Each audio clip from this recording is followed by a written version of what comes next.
دوستو، شیطان کی دشمنی انسان کے ساتھ آدم علیہ السلام کے زمانے سے چلی آ رہی ہے۔ کس طرح وہ انسانوں کو گمراہ کرتا ہے۔ مفسرین نے ایک واقعہ لکھا ہے کہ بنی اسرائیل میں ایک عبادت گزار شخص تھا جس کا نام برسیسا تھا۔ وہ سالوں سال عبادت میں مشغول رہتا تھا اور لوگ دور دور سے اس کے پاس آتے اور اس کی عبادت کا بڑا چرچا تھا۔ اور اسی بستی میں 3 بھائی رہتے تھے جن کی ایک نہایت حسین و جمیل بہن تھی جو بیمار تھی۔ ایک بار ان بھائیوں کو ایک سفر درپیش ہوا تو ان لوگوں نے آپس میں مشورہ کیا کہ بہن کو کہاں چھوڑ جائے۔ ایک بھائی نے مشورہ دیا کہ فلاں راہب کے پاس چھوڑ دیں گے جو بڑا متقی و عبادت گزار آدمی ہے، اس سے زیادہ قابل اعتماد یہاں کوئی نہیں، لہٰذا اس کے پاس چھوڑ دیں گے۔ اور کہنے لگے کہ اگر یہ ہماری بہن مر جائے تو اس کی تجہیز و تکفین کا یہ راہب انتظام کر دے گا، اور اگر زندہ رہی تو اس کی حفاظت کرے گا۔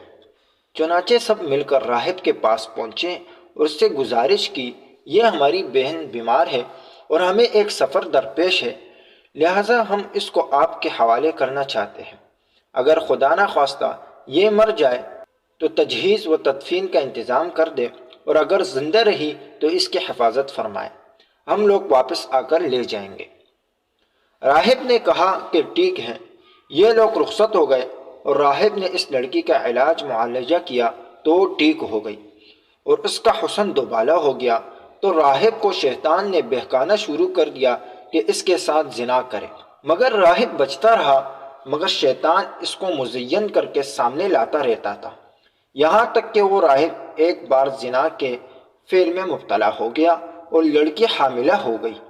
اب شیطان نے اسے شرم دلائی کہ تو نے کیا حرکت کی، یہ نہیں ہونا چاہیے تھا۔ اگر یہ راز دوسروں کو اور اس کے بھائیوں کو معلوم ہو گیا تو تیری کس قدر رسوائی ہوگی۔ پھر شیطان نے راہب کو اس رسوائی سے بچنے کا یہ علاج بتلایا کہ اس لڑکی کو قتل کر دے تاکہ کسی کو معلوم ہی نہ ہو سکے، اور اس کے بعد آئے تو کہہ دینا کہ وہ بیمار تھی اور فوت ہو گئی۔ چنانچہ اس راہب نے اس لڑکی کو قتل کر دیا اور ایک درخت کے نیچے دفن کر دیا۔ جب اس لڑکی کے بھائی سفر سے واپس ہوئے تو راہب کے پاس اپنی بہن کو لینے آئے، تو راہب نے کہا کہ وہ انتقال کر گئی اور میں نے اس کو قبرستان میں دفن کر دیا ہے۔ بھائیوں نے سمجھا کہ صحیح ہوگا اور چلے گئے۔ ادھر شیطان نے ان بھائیوں کو خواب میں آ کر کہا کہ تمہاری بہن مری نہیں ہے، بلکہ اس راہب نے اس کے ساتھ زنا کرنے کے بعد اس کو قتل کر دیا ہے، اور تم کو یقین نہیں آتا تو فلاں درخت کے پاس کھدائی کرو تو تم کو تمہاری بہن کی لاش مل جائے گی۔ سب بھائیوں کو خواب میں جب اسی طرح نظر آیا تو انہوں نے اس خواب کو سچ سمجھ کر درخت کے پاس کھدائی کی، اور واقعی وہاں سے ان کی بہن کی مقتول لاش برآمد ہوئی۔